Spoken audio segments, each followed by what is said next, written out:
Hospice is a gift. It could be the hardest gift you give to someone, but it could be the best gift you could give. Because when you give the gift of hospice, you really give the gift of hope.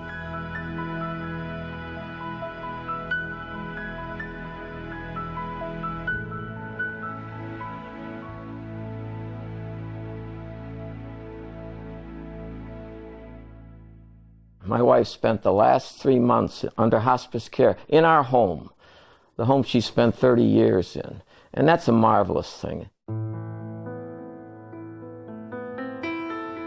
Patty was actually diagnosed in the late 80s with medullary thyroid. It's a nasty cancer.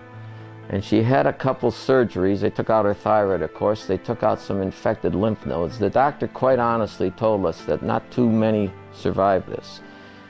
She was 52 years old at the time, absolutely prime of her life. We just decided that, first of all, we're going to beat this thing. Yeah, we got lives to live. And so we did. We just moved on from that point and took things as they came. That's all you can do. That's all you can do. She was in remission for 6 or 7 years, and it was starting to look like maybe she would be the exception. Then she started to experience some pain in her bones, and this cancer likes to go to the bones. I wrote free verse poetry when things happened to me and to us during the last 3.5 years of Patty's life. And the first one I'm going to share is the very first poem in the book, and it refers to that visit that we had with our doctor when he told us the results of the test that indicated the cancer had spread to the bones and her life expectancy was going to be something less than 5 years. It's called The Doctor's Words. He is an expert in his field, but just as importantly, a kindly man. He is not a young man, but his hands are sure, his knowledge superior, and he cares. We knew always that we would wait after our appointed time, but with him it didn't matter. We knew that we would not be rushed, that he would give us all he could until we were satisfied. Sometimes when our appointment was late in the day, I could see the fatigue in his eyes, but he would still smile, and he would stay with us as long as we needed him. When he walked into the room on that September day, I knew what he would say when I looked into his eyes even before he spoke. I saw more than fatigue there. I saw pain. When he gave us the news that Patty's time was limited by the cancer spread to the bones, his voice was soft and sad. Patty was disconsolate. She told him of her plans for when I retired in 5 years, of her work begun on designing the new home for us. She asked, "What should I do? How long do I have?" He gave her the news in words that I won't forget. "By all means, continue your planning. Just don't pay any architects." It was the kindest way he could tell us that our life together now had a foreseeable end. The disease did take its predictable course, but again, we both believe in miracles, and so we just kept living our life the best we could.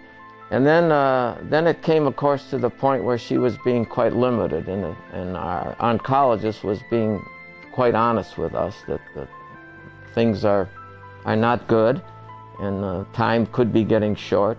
And he was the one that suggested maybe it's time for hospice.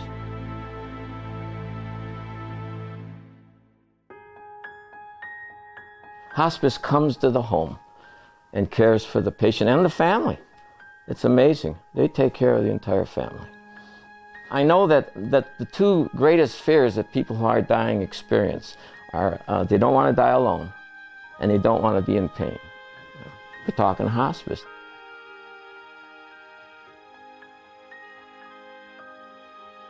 Hospice people want the patient and the family to never lose their hope.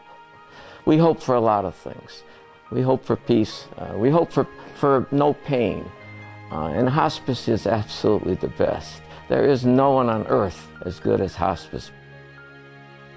Hospice is not the end of hope. When hospice enters a person's life, Hope doesn't give up or go away.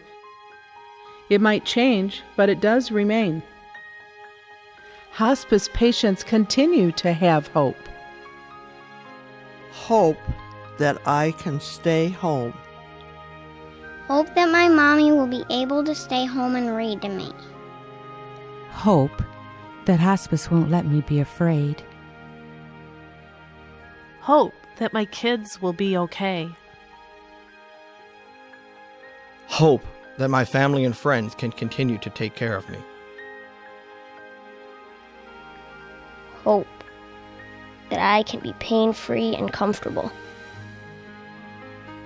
Hope that I can still go and visit my friends and family. Hope that I can continue to enjoy visits with my grandchildren. Hope that my wife will be able to care for me and not feel overwhelmed. Hope that my children won't feel burdened. We have to recognize people are going to die. And once we do that, then we have to help these people to have the best life and the best death that they can. And that's what hospice's mission is. We maintain their dignity. There's hope for other things. There's hope for a dignified, peaceful death. And I'm happy to say that that's what we had in my house. A peaceful death.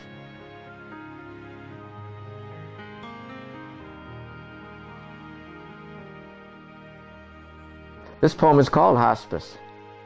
I can tell you about hospice in a very few words. I don't know how we would have endured the last months without them. It meant no more time in the dreaded hospital. It meant a team of concerned professionals so skilled in caring for the dying and for the involved family. There was a nurse available at all times to control the awful pain. There was a social worker and a spiritual counselor to combat the uncertainty and fear of the impending transition, to assist in resolving the difficulties of a lifetime. There was the home health aide to help maintain the personal dignity of an extremely proud woman. Dying can be so difficult. I am thankful hospice was there. We never felt alone with the struggle. They shared themselves with us with a special kind of love and helped us find the way to her promised land.